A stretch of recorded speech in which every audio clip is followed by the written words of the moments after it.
Limit point. ठीक है, तो लिमिट पॉइंट का डेफिनेशन में लिखता हूँ, इसी को एक्यूमुलेशन पॉइंट या क्लस्टर पॉइंट भी कहा जाता है, ये भी याद रखिए।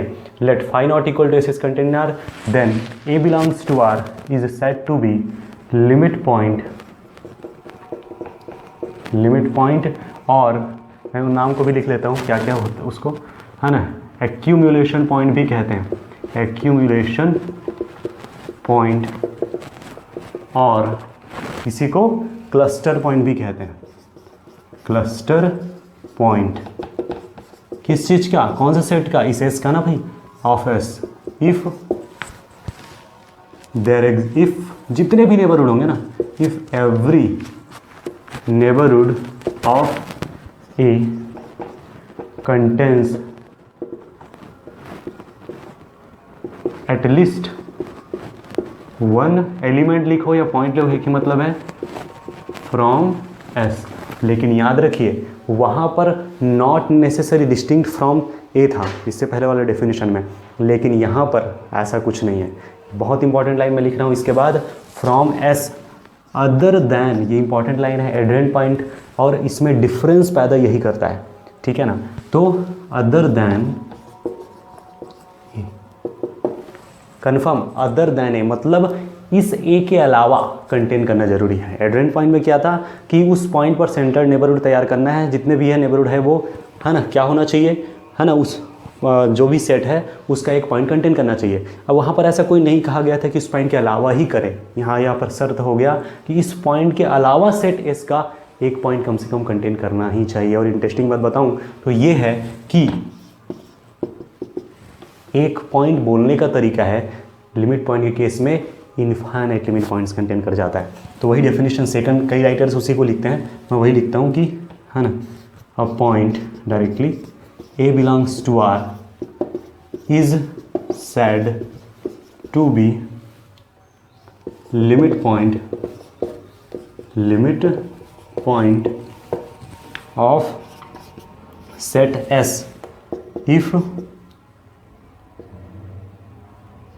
every neighborhood of A contains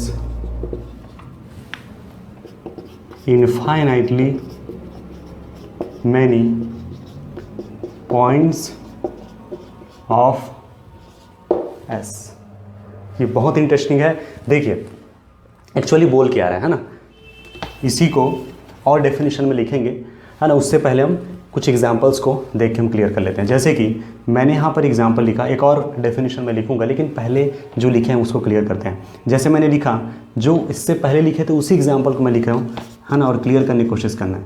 1/2, 1/3, 1/4 and so on, ठीक है। वही रियल लाइन में बनाया, ये 1 है, ये 0 है, ये हाफ है, ये 1/4 है, ये 1/8 है, ऐसे कंटिन्यूटली आप देख सकते हैं कि मैं अगर 0 पर सेंटर्ड एक नेबरहुड तैयार करूं, 0 माइनस डेल्टा, 0 प्लस डेल्टा, ठीक है ना, तो आप क्या देख रहे हैं कि जितने भी नेबरहुड हैं 0 पर सेंटर्ड, जितने भी नेबरहुड हैं उनकी खास बात ये है कि वो जो है ना, इस सेट का इनफाइनाइटली मेनी पॉइंट्स कंटेन कर रहा है।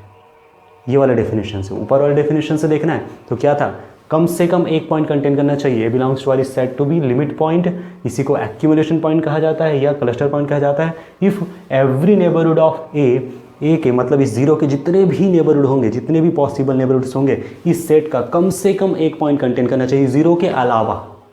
तो हम देख सकते हैं 0 के अलावा इस सेट का कम से कम एक पॉइंट कंटेन करेगा, ऑब्वियस सी बात है, और इन्फाइनाइट लिमिट पॉइंट्स कंटेन करेगा, मतलब 0 इसका लिमिट पॉइंट है। यहाँ देखो ये भाई इन्फाइनाइट लिमिट पॉइंट्स कंटेन करेगा। ओके, अब सोचिए यहाँ 1 पर अगर मैं करूँ तो 1 पर सेंटर्ड मुझे एक नेबरहुड ऐसा मिल जाएगा, ये 1 माइनस डेल्टा 1 पर डेल्टा, कम से कम एक नेबरहुड ऐसा मिल रहा है मुझे। खास बात क्या है इस नेबरहुड का, इस 1 के अलावा इस सेट में, है ना, इस 1 के अलावा इस नेबरहुड के अंदर ये वाले पॉइंट्स को कंटेन नहीं कर पाएगा। क्या बोल रहा हूँ मैं, इस 1 पर सेंटर्ड कम से कम मुझे एक नेबरहुड ऐसा मिल जाएगा कि ये नेबरहुड जो है इस 1 के अलावा दूसरे पॉइंट को कंटेन नहीं कर पाएगा। गड़बड़ हो गया ना, मतलब कि यहाँ पर 1 लिमिट पॉइंट नहीं, इसी तरीके से हाफ पर भी आप कम से कम ऐसा नेबरहुड बता देंगे। तो इस तरीके से याद रखिए, ये जो 1 है, हाफ है, ये सब एडेंट पॉइंट था, लेकिन लिमिट पॉइंट नहीं है। तो कारण यही था, है ना, ये डिफरेंस देखना बहुत ज़रूरी था। इसका मैं एक डेल्टा वाले जो डेफिनेशन है उसको भी लिखता हूँ। तो इसका अगर मैं और डेफिनेशन लिखना चाहूँ तो ये होगा a point A belongs to R. Set हमने S is content in R ही लिया है ना, ये हमारा आर का सबसेट, ये मैंने यही लिया है। Non empty set is a set then said to be limit point of S if for every delta greater than 0 such that a minus delta a plus delta intersection s। क्या मैं direct not equal to 5 लिखूँ तो काम बन जाएगा?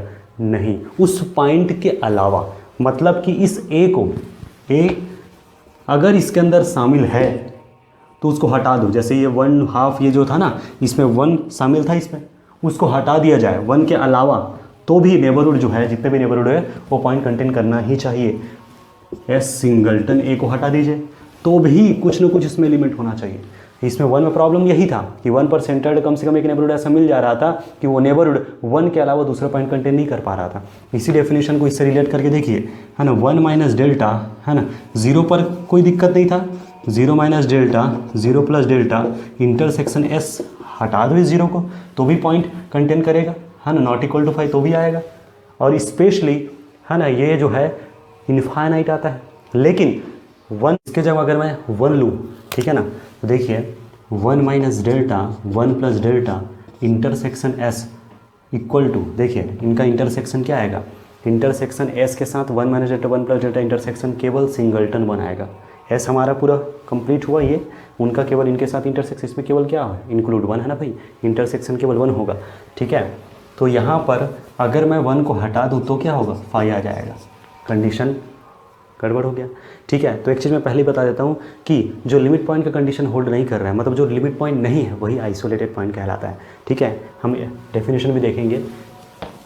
तो यहाँ पर जो मैंने लिखा है ये वाला जो लाइन, इसको मैं इंप्रूवमेंट करके ये भी लिख सकता हूँ, है ना, A minus delta plus delta intersection S excepting singleton not equal to 5, ठीक है ना। और कमाल की बात यह है कि इंटरसेक्शन में कोई एक एलिमेंट नहीं होता, बल्कि इंटरसेक्शन में जो है इनफाइनाइट एलिमेंट होता है, ठीक है, इनफाइनाइट एलिमेंट होता है। मतलब इस सिंगलटन ए का कोई ज़रूरत नहीं है। अगर मैं ए हटाऊं तो भी और ए रखूं तो भी इससे कोई इफेक्ट पड़ता है इनफाइनाइट टर्म्स में, इनफाइनाइट टर्म्स ही होगा। ये इंटरेस्टिंग है। तो दिमाग में अब पूरी तरह से क्लियर करना है, लिमिट पॉइंट जब भी होगा आपकी क्या कीजिए, उस पॉइंट पर सेंटर्ड आप नेबरहुड तैयार कीजिए, स्टैंडर्ड नेबरहुड उनका इसके साथ इंटरसेक्शन कीजिए, इनफाइनाइट टर्म्स आना चाहिए। इनफाइनाइट टर्म्स आ गया मतलब कि वो लिमिट पॉइंट है।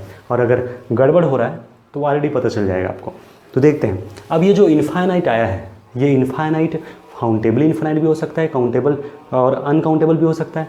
अनकाउंटेबल होगा तो क्या बोलेंगे, इसके लिए एक स्पेशल केस है और वो है कंडेंसेशन पॉइंट, ठीक है। तो ये जो डेफिनेशन में डायरेक्ट लिख रहा हूँ इसको मैं दो तरीके से लिख सकता हूँ। Let S phi not equal to S is content in R, phi not equal to S is content in R, then a belongs to R is said to be, A belongs to R is said to be condensation point, A belongs to R is said to be condensation point of S if every neighborhood of A contains, ठीक है। Limit point में क्या होता है, infinite limit points contain करना चाहिए। अब वो इनफाइनाइटली पर्टिकुलरली अनकाउंटेबल हो, मतलब contains uncountable points, contains uncountable points of S. तो ये जो केस हो जाता है ये होता है कंडेंसेशन पॉइंट का। क्लियर हो रहा है बात। तो आप ये जो कंडीशन लिखे और करके मैं इसको, है ना, इम्प्रूवमेंट करके अगर हम लिखना चाहें तो क्या लिखेंगे, कंडेंसेशन पॉइंट, है ना, condensation point of S if for every delta greater than zero, directly मैं लिखता हूँ इसको a minus delta a plus delta intersection is equal to uncountable. तो ये चीज़ें क्लियर होना चाहिए, ठीक है। तो यहाँ से पता चल रहा है कि लिमिट पॉइंट का कंडीशन तो होल्ड हो रहा है, लेकिन इसमें स्पेशल केस लिया जा रहा है, वो है अनकाउंटेबल। तो यहाँ से पता चलता है कि let phi not equal to s is contained R, then A belongs to R is said to be condensation point of S if every neighborhood of A contains uncountable points of S। ठीक है, तो इसको मैं ऐसे लिखना चाहूँ तो क्या होगा, A belongs to R is said to be condensation point of S if for every delta greater than 0 such that A minus delta A plus delta intersection is equal to uncountable। जो मैं अभी example दिया उसमें intersection में uncountable कभी नहीं आएगा, है ना। जो एग्जांपल दिया था, है ना, वो खुद काउंटेबल इन्फिनाइट सेट था, इंटरसेक्शन काउंटेबल कैसे होगा। ठीक है, इसके लिए भी हम एग्जांपल देखेंगे, एक कंप्लीट एग्जांपल हम देखेंगे जिसमें isolated point, limit point, adherent point, है ना, और कंडेंसेशन पॉइंट पर पूरे डिस्क्राइब करेंगे। ठीक है, तो यहाँ से तो क्लियर हो रहा है कि ये अनकाउंटेबल है, मतलब इन्फाइनाइट तो है ही, इसका मतलब कि condensation point is limit point. तो ये चीज़ें आपको क्लियर हो जाना चाहिए कि condensation point is limit point.